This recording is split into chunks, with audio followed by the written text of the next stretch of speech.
email? What does it mean? Communication is the imparting or exchanging of information or The news. single biggest problem in communication is the illusion that it has taken place. Conversation is the oral exchange of sentiments, observations, opinions, or ideas. Forbes Books Radio presents The Conversation with Clinton M. Padgett. Welcome to a special episode of The Conversation. Today I have the privilege of talking with PSI team member and personal friend David Halm.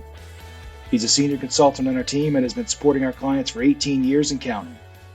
If you're a loyal listener to the podcast, you know that I think of my guests as superheroes, and that certainly applies even more so this week. Since every superhero has a backstory, David, what's yours? I don't know that I would call it a superhero story, but this is actually my second 15-year career. I have 15 years in textile manufacturing, specifically in the denim industry, before I joined PSI, and that 15 years included 4 years working with a greenfield startup in Mexico. So that was really my first true international experience, and then my 18 years with PSI, of course, has allowed me to work a wide variety of international projects. And I should also mention, in full disclosure, we're both Georgia Tech grads, so we got that going for us. Or some people would argue against us, but yes. So let's talk a little bit about kind of the process overview of what we do. But as we record this, we're in the middle of planning a major Olympic sponsors activation for the 2024 Summer Olympic Games here in Paris. How many events does this make for you now? How many have you planned? If my count is correct, this is my 8th event and my 13th planning session for those events. Yeah, so the client here likes to call these master planning sessions. So this is your 13th master planning session over 8 different events. So that's pretty good. Yes. Tell us about your first experience participating in master planning.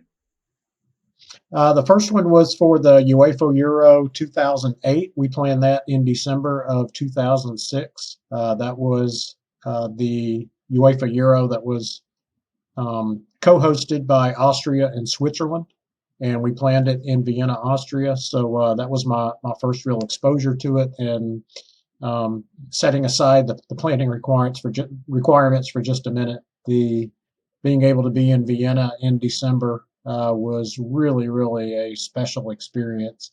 But getting back to the work, of course, we were providing the roadmap to how they were going to execute this sporting event that had I won't say unique, but special requirement of it was being hosted by 2 different countries. So there were some unique requirements for each of those.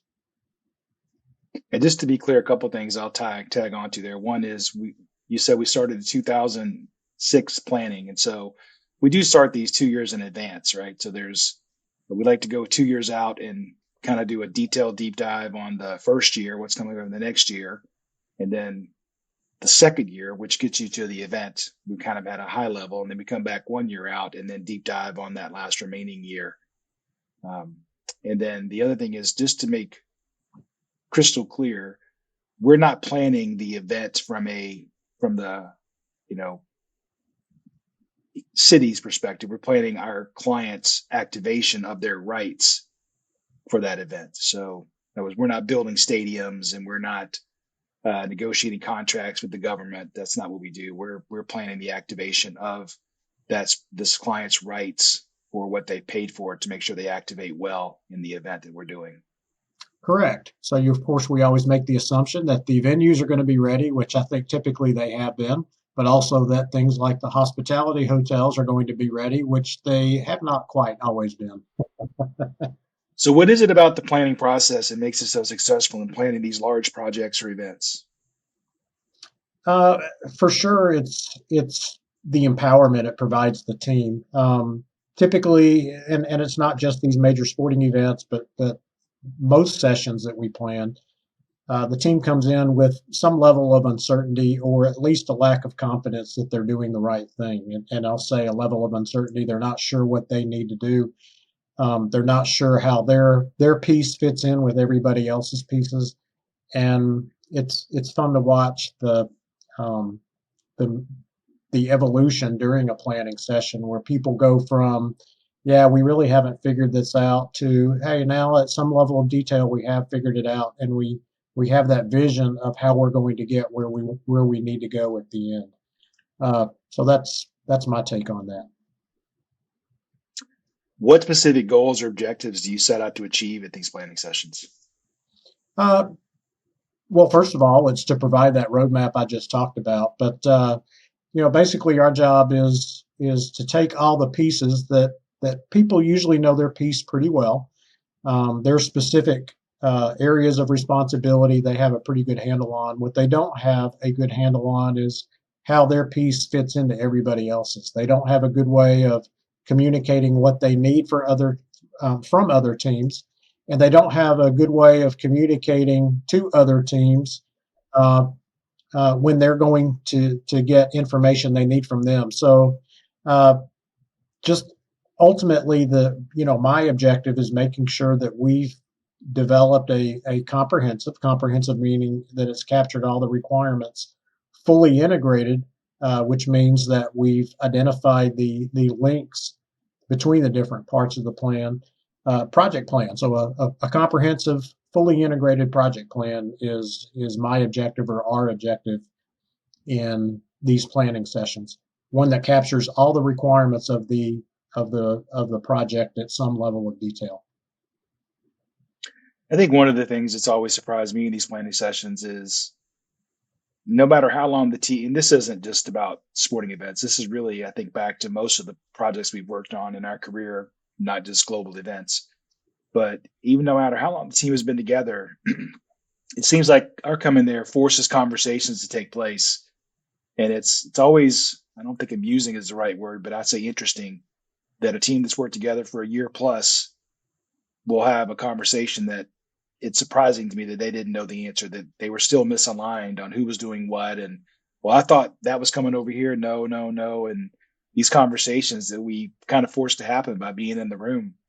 It's always interesting to me how important those conversations are to the planning process. It is, and it really shouldn't require our presence for those conversations to happen. But the reality is, people, particularly in this current business environment, and it's been this way for quite a few years, people are so busy. They've got more to do than probably they can realistically handle, or at least something close to it. So a proactive conversation is not something that's going to happen unless something drives that proactive conversation, and that's what master planning does. Should our presence be the catalyst that drives those conversations? In a perfect world, the answer would be no, but the reality is every time that's exactly the situation. I think it's a great representation of the opening line for this podcast, which is the single biggest problem with communication is the illusion that it has taken place, because each person thinks everybody else understands their viewpoint when they don't. Everybody has their own take on it. They've heard it through their own filter. They've got their own perception of what's going on, and there's complete misalignment. And it's probably something that's been said in passing, or an email has been sent out, yet until you get them in the room face to face to have the conversation, it just doesn't happen. I remember, and this was not a sporting event, but it was one of the projects I was supporting, and it was two team members in China. And one of them had supposedly completed a requirement. The other individual said, no, I don't have what I need yet. And so I asked that individual, hey, have you gone back to the first individual and had a conversation about exactly what you need? And his response was, well, I sent him an email a month ago, but he never responded. And having had been in that office, those two individuals sat less than 15 feet apart.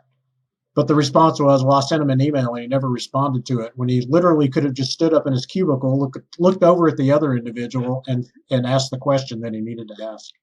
But Yeah. that mindset just, of working with the tools rather than, approaching somebody and having a quick conversation with them, it just completely takes over.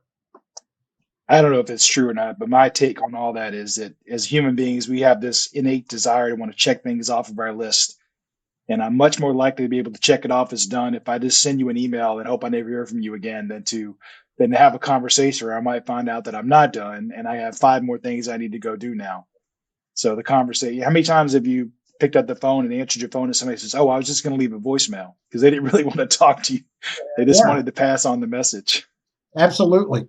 But in the end, it's about getting the job done, right? And, these things that we deflect or defer are probably going to come back and rear their ugly head at some point. So the earlier we can get them done, the better. Totally agree. Totally agree. So what are some success stories that you're particularly proud of when you think back on the different sessions that you've done in your career, particularly those involved with the Olympics, in our case, this particular trip, but just any of these major sporting events for the Olympics or the FIFA World Cup or the UEFA Euro, whatever it might be?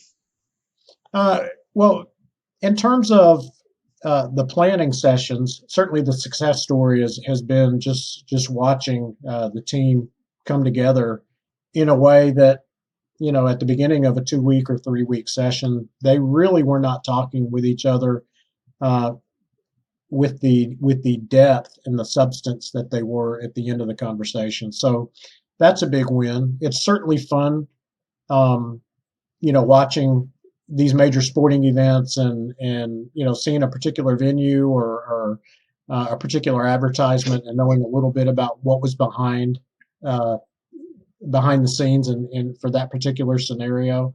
That's always fun. But all these sporting events have been successful in terms of what these teams are trying to do.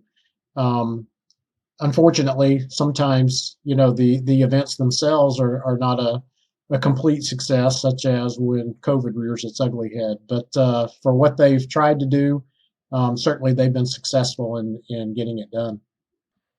I think that one of the interesting things is for these planning sessions is at the beginning of the session, we're here for a couple, 3 weeks, and at the very first couple of days, people are like, I got to carve out time to do this, and yet what always seems to happen is at the end of the session, it's they we've got some videos obviously of it, but it's amazing that they're cheering each other on and literally cheering each other on, and they're clapping when they see they're getting their timeline closer and closer to the hitting the date for the event to start, and it becomes all the camaraderie kicks in, and I can do it faster. Well, if you can do it faster, I can beat that, and it's really amazing to watch the people side of things really kick in for these events. And the other thing that occurs to me is it happened to me last week. We had a 4-hour planning session set. Lady sits down and says, "We won't need 4 hours." And we didn't. We needed 4 hours and 35 minutes. So, Yeah. it's amazing how they think it's going to go so smoothly. And then all the conversation happens but at the end, she said, "This is amazing. This has been fantastic." Her worry curve shifted. If you're familiar with our worry curve concept, she got super, super worried. And then it all calmed down. So it's really interesting to see all that come together. The biggest problem for you and me, of course, and our colleagues is uh, they don't, in the example you just gave, they don't really know what they don't know until they start talking about it. And then they realize, hey, I don't know it. And then they try to get into problem solving in our session. So you and I have to try to, rein in the horses, so to speak, allow some of that conversation to allow them to understand how they're going to get done what they need to get done, but not at the level of detail where we run out of time for the planning session. And it's walking that fine line between identifying the what needs to be done and allowing them a little bit of discussion about how it's going to be done. But usually most of the how conversation really needs to happen at a later time or at a different time than in our planning session. Yeah. So we probably touched on this next one a little bit, but how do you think that the product success method, which is the methodology we use, how do you think it contributes to these successes? Just what you said earlier, it drives the conversation. For anyone who's taken the course, they know that our first case study in the project success method in our training class is this isn't rocket science, and in the end, of course, it's not. It's just these conversations do not happen if there's not some catalyst to make them happen, basically. And PSM allows that, and it does it in a way that's non-threatening. People can be candid about what their requirements really are. It allows them to get an understanding of what their work is, again, how it fits in with everybody else's. And it allows them, just from the planning session, the first opportunity to really identify what some of the issues are going to be that threaten a successful delivery of the project, and they can immediately start taking the steps to mitigate those risks. And so that's really the benefit. Yeah, I think if somebody who doesn't know, what we do when they observe it for the first time would probably be surprised. If you think about project management, uh, that's very process oriented, right? Task A takes this many days. It's got a predecessor and a successor, and certainly, no doubt about it, we spend a lot of time on process. But I think the thing that surprises people is the amount of time we spend on the people side of the equation, because it's not just about A takes 5 days. It's who's doing A, what else do they have on their plate? Do they truly understand A? What do they need from other people? How does that impact what they're doing? When they finish their task, who gets it next? And it's really about the people understanding not only their piece of the puzzle, but how they fit into the overall project. And I think that's again, we go back to the conversations, but it's the clarity that comes out of the conversations that we force by being there. So I've always said that people and process are two sides of the project management coin, and everybody thinks about the process side, but I think they'd be surprised at how much we focus on the people side.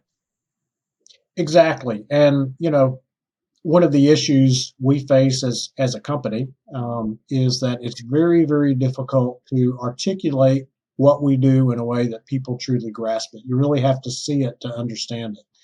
And so that's why we typically enter these planning sessions with, um, I won't say pushback. That's probably too strong a word, but people are really there because they've been told they need to be there rather than because they want to be there. And pretty quickly they learn, yeah, this is where I want to be because this is helping me figure things out in a way that would have never happened in any other scenario. Yeah, I think we've been doing these now for this client since 1992 on all of their major global sporting events. And that hasn't really changed. Is in the beginning they don't see the value, and then by the end of the session it's been life changing, altering for them, and they see the benefit, and they are truly appreciative of the process and how it all comes together and how they fit into it. And it's amazing to the conversations where it'll be something like accreditations, for instance, and you can't, we need this many names. I think it's make some stuff up. I'll make some numbers up, but we need 20% of the names by January. And it's, everybody thinks they're going to be in that last, 20%. 100% of the people they could be in the last bucket, right? It's Right. forcing those things to happen. No, you can't all be here. We need 20% in January, another 20% by this date, and forcing them to fit into the bucket. So it's interesting. It is, and it's fun. What's the most surprising feedback you've received from the team during during a planning session? I would probably say it's something you've already touched on. Uh, it's the lack of recognition of how much work they have to do and how long it's going to take to plan it out. Because to your point, I don't know how many times I've heard, "Oh, this will be a quick session," and then we're pretty close to the to the end of the meeting before we get it all done.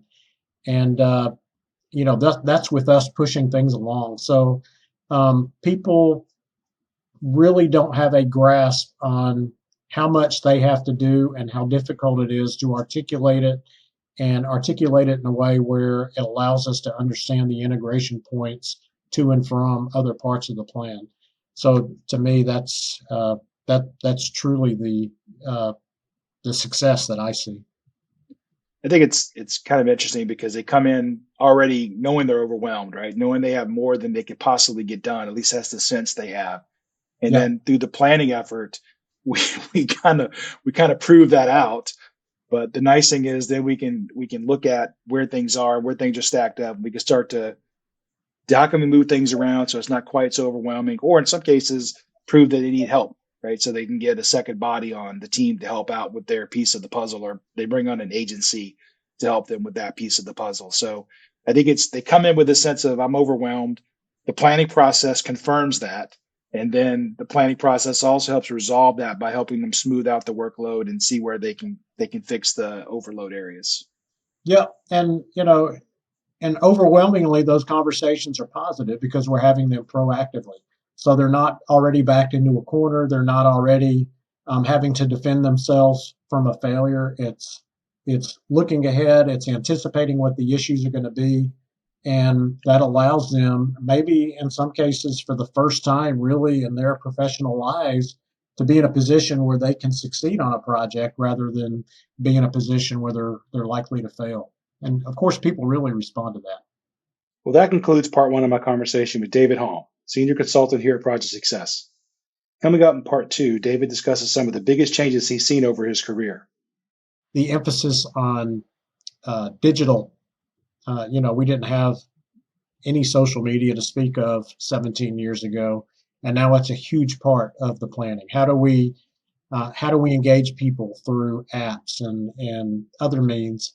And so there's always there's always a thought of what is the latest technical innovation? How can we leverage phones and apps on phones and that type thing to really amplify our presence in the games? Thanks for listening to The Conversation. To find out more about Clint, go to clintonmpaget.com and pick up Clint's book, How Teams Triumph, Managing by Commitment, at Amazon. The Conversation with Clinton M. Paget is a production of Forbes Books.